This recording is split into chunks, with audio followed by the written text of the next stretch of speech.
Under water massage அப்படிங்கிறது வந்துட்டு இன்னைக்கு நம்மளுக்கு புதுசா தெரியலாம். பட் ஆனா இது வந்து நம்மளுக்கு ரொம்ப ஏன்ஷியண்டா இருந்த ஒரு விஷயம். நம்ம பம்பு செட்ல நிறைய பேர் குளிச்சிருப்போம் இல்லையா? ஸோ அதுல வரக்கூடிய அந்த ஃபோர்ஸ்ஃபுல்லான வாட்டரை கான்செப்டா வச்சுதான் நம்ம வந்து அண்டர் வாட்டர் மசாஜ்ன்னு சொல்றோம். ஸோ இதுல வந்து இதை எடுக்கிறது வந்து என்ன விதமான பெனிஃபிட்ஸ் கொடுக்கும் அப்படின்னு பார்த்தோம்னா, ஃபர்ஸ்ட் வந்து ஸ்ட்ரெஸ் ரிலீவ் ஆகும். ஓகே. ஸோ அது மென்டல் ஸ்ட்ரெஸ்ஸா இருந்தாலும் சரி, பிசிக்கல் ஸ்ட்ரெஸ்ஸா இருந்தாலும் சரி, பயங்கர ரிலாக்ஸிங் அண்ட் ரெஃப்ரெஷிங்கா உங்களுக்கு இருக்கும். செகண்ட் திங் வந்து மசில் டென்ஷன், மசில் பெயின் வந்து ரிலீவ் பண்றதுக்கு ஹெல்ப் பண்ணும். ரொம்ப இம்பார்ட்டண்டா பார்த்தோம்னா ஃபைப்ரோமயால்ஜியா அப்படின்னு ஒரு கண்டிஷன் இருக்கு.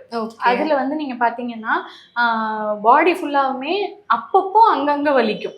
வந்து ஒரு பர்டிகுலர் இடத்துல வலிக்குதுன்னு அவங்களால சொல்ல முடியாது. அதே மாதிரி அந்த பேஷண்ட்ஸ்க்கு வந்து நம்மளால வந்து மசாஜஸ் வந்து கொடுக்க முடியாது. ஏன்னா தொடுறதுக்கே ரொம்ப டெண்டரா, ரொம்ப சென்சிட்டிவா இருப்பாங்க. ஸோ அந்த மாதிரி பேஷண்ட்ஸ்க்கு வந்து இது வந்து பயங்கர ஹெல்ப்ஃபுல்லா இருக்கும். ஸோ இந்த ட்ரீட்மெண்ட் எடுக்கிறது மூலிமா என்ன ஆகும் அப்படின்னா, நம்மளுடைய மசில் டென்ஷன்லேருந்து மசில் பெயின், ஜாயிண்ட் பெயின்ஸ், தூக்கம் இல்லாம, ஸோ இந்த மாதிரி எல்லா கண்டிஷன்ஸுமே வந்து உங்களுக்கு ரிலீவ் ஆயிடும்.